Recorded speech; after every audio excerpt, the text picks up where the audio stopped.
బిస్మిల్లాహిర్రహమానిర్రహీం. మిత్రులారా, అస్సలాము అలైకుం రహమతుల్లాహి వబరకాతుహు. దైవం మనందరిపై శాంతిని కురిపించును గాక. మనము ఖురాన్ యొక్క సందేశాన్ని వింటున్నాము. మీతో 2 నిమిషాల కార్యక్రమంలో భాగంగా ఈరోజు ఒక మంచి వాక్యాన్ని చెప్తాను. 8వ అధ్యాయము 24వ వాక్యం.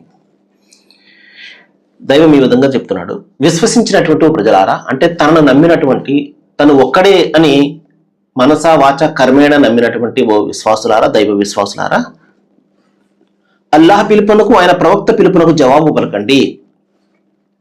ప్రవక్త మీకు జీవితాన్ని ప్రసాదించి దాని వైపునకు మిమ్మల్ని పిలిచినప్పుడు తెలుసుకోండి, అల్లాహ్ మనిషికి అతని హృదయానికి మధ్య ఉన్నాడని, ఆయన వైపునకే మీరంతా పోగు చేయబడుతున్నారని. మాసలారా, తనను నమ్మినటువంటి విశ్వాసులకే దైవం ఇక్కడ హితబోధ చేస్తున్నాడు అని అర్థం కాదు. ప్రపంచ మానవాళికి ఆయన హితబోధ చేస్తున్నాడు.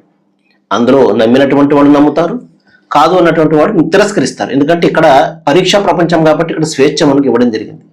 ఎంపిక స్వేచ్ఛ, ఎందులో వెళ్ళడం అని ఎంపిక స్వేచ్ఛ మనకు ఇవ్వడం జరిగింది. అందుకనే ఇక్కడ ఏది కూడా బలవంతం లేదు.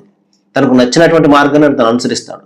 మంచి మార్గమా చెడ్డ మార్గం అనేది అతను తన బుద్ధిని, తన వివేకాన్ని, తన జ్ఞానాన్ని, వివేకాన్ని ఉపయోగించి అతను ఎంపిక చేసుకోవాలి. అదే ఇక్కడ పరీక్ష అనేది.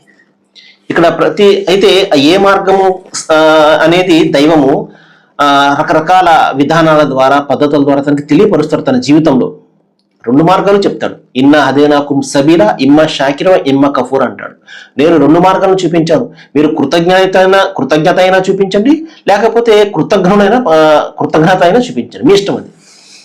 అయితే ఇక్కడైతే పరీక్షా ప్రపంచం, ఇక్కడ స్వేచ్ఛ అయితే మనకు దైవం ఇవ్వడం జరిగింది. ఇక్కడ ఎవరిని కూడా తన తప్పులను పట్టుకోవడము, లేకపోతే తను చేసినటువంటి మంచి పనులకు వెంటనే బహుమతి లభించడము అయితే ఇక్కడైతే జరగదు. ఎందుకంటే ఇది కేవలం కర్మలు చేసే స్థలం మాత్రమే. తీర్పు దినం అనేది ఒకటి ఉన్నది, అక్కడ ప్రతిఫలం అనేది అక్కడ ఉంటుంది. మహాశిలారా, దైవం ఇక్కడ ఏం చెప్తాడంటే, దైవం యొక్క పిలుపునకు, ఆయన ప్రవక్త పిలుపునకు, అంటే వీరు ప్రవక్త ఏ పిలిపిస్తాడు, దైవం ఏదైతే ఆయనకు ఆజ్ఞాపిస్తాడో అదే చెప్తాడు. సొంత పిలుపును ప్రవక్త ఏమీ కూడా చెప్పడు. అయితే దైవ ప్రవక్త ఏదైనా చెప్తున్నారు అంటే అది మన మంచిగా ఉంటుంది. ఒక ఆజ్ఞ ఉంటుంది, తప్పనిసరిగా పాటించవలసినటువంటి ఆజ్ఞ ఉంటుంది. దాన్ని మీరు పాటించండి అని అర్థం అనమాట. జవాబు పలకండి అంటే, ఆ పిలుపునకు జవాబు పలకండి అంటే ఆ ఆజ్ఞలను పాటించండి, చెప్పినటువంటి పనులు మీరు చేయండి అని అర్థం.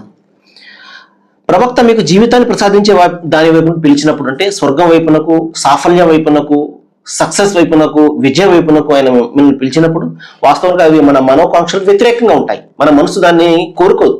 అయినప్పటికీ కూడా ఆ విధంగా చేయడం వల్ల నిశ్చయంగా అది మనకు సాఫల్యాన్ని ఇస్తుంది, సాఫల్యం వైపునకు తీసుకుని వెళ్తుంది.